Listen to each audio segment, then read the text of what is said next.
धीरे धीरे हो भसुर धीरे धीरे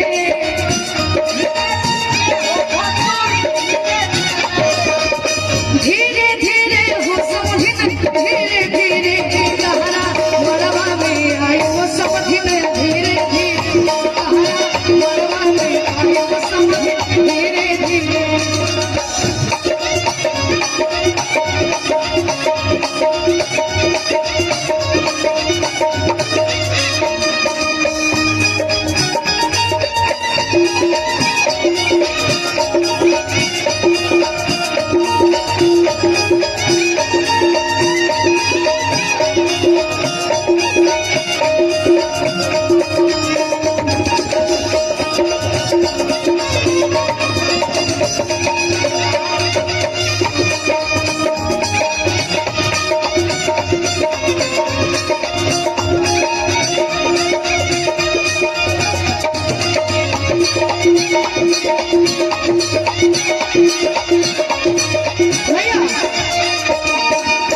लेकिन जब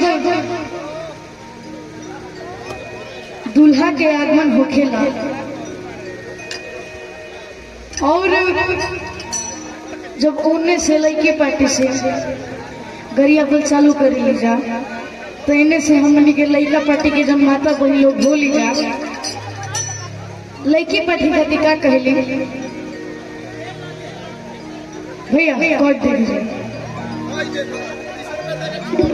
हीरो ना तो होए बाए बाबुआ कि सूटा मुट पे ढाला से तो हीरो ना तो होए बाए बाबुआ आ तू तला घूमे तो होए बाए बाबुआ ये कब होखेला जब लड़की पार्टी वाला के ले जाऊं लड़का लोग होखेला जब लाइन में ले जा दूल्हा के वही तब हम लोग कर ले ई बात कि सूटा मोट पे ढाला से हीरो ना तो होए हे बाबुआ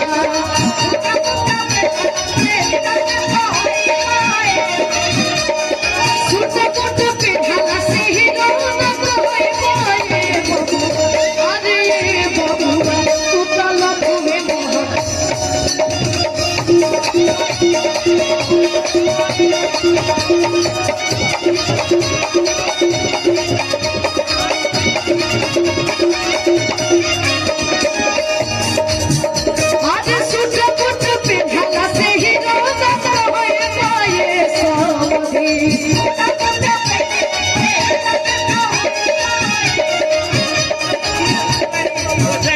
हमारे बाबा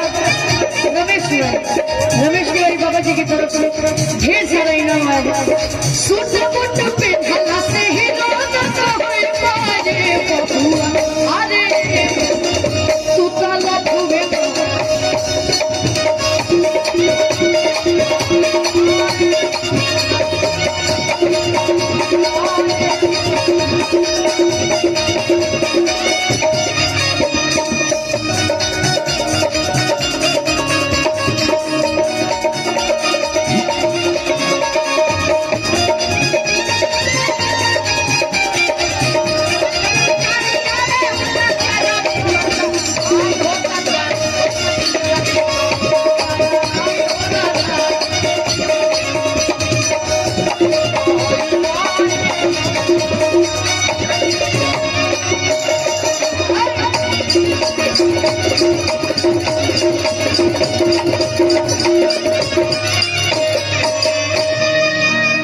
लेकिन अब फरमाइश आई बा कि हमने के लोकगीत की तरफ चले गए